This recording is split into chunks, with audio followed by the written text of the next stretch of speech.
There's a reason I don't tell people when I go on vacation. Some folks are nosy and others, like Karen, the HOA president, are downright dangerous when they think you're not around. Last winter, I took a 2-week trip up north to visit family. I told only one neighbor I trusted, asked him to keep an eye on the place, and left my cabin locked up tight. Or so I thought.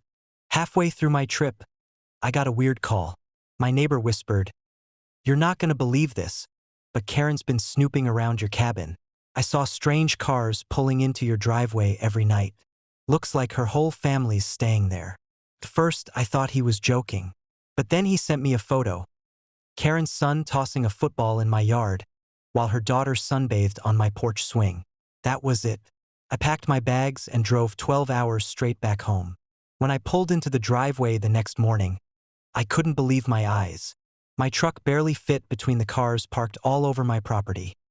Karen's minivan, her son's souped-up Mustang, and 2 sedans I didn't recognize. It looked like they'd moved in permanently. I unlocked the front door, and the smell hit me first. Cheap perfume, fried food, and wet dog.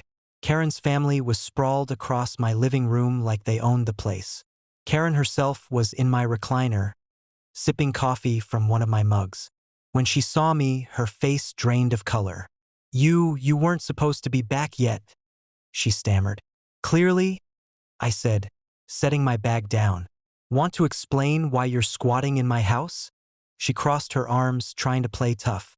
"The HOA voted to repurpose this cabin as a community guest house. You left it unattended, so we took initiative. You should be thanking me for keeping it occupied." I nearly laughed in her face. "Karen, my property isn't part of your HOA, and breaking into someone's home? That's called burglary." Her son jumped up. "You can't call the cops on us. My mom's the HOA president. She has rights." Oh, I called the cops. When the sheriff arrived, Karen immediately launched into her usual tirade. "Officer, arrest him. He's harassing us in our community space." The sheriff looked around, then back at me. "This your place?" I handed him my deed. Every acre, every nail, every board. "They broke in while I was gone." The sheriff turned to Karen, his face hard. "You realize this is criminal trespass? And if you damaged anything, that's additional charges." Karen started to shake. But the HOA. The HOA has zero jurisdiction over this man's cabin," the sheriff snapped. "You're done here." Karen and her brood were marched outside as officers took statements. Her daughter screamed about how unfair it was.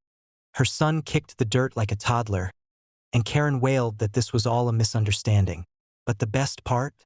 As the cops ran their names, they discovered Karen's son had outstanding warrants for unpaid tickets. He was cuffed on the spot and hauled off, right in front of his furious mother.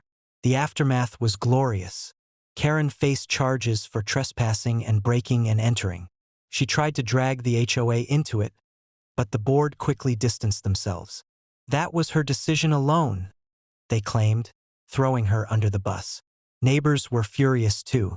Nobody wanted to pay increased dues to cover Karen's legal mess. Within weeks, a petition circulated to remove her from the board entirely. She lost her throne in humiliating fashion. As for me, I deep-cleaned my cabin, installed security cameras, and added reinforced locks. The sheriff even gave me the green light to press civil charges if I wanted compensation for the mess they left behind.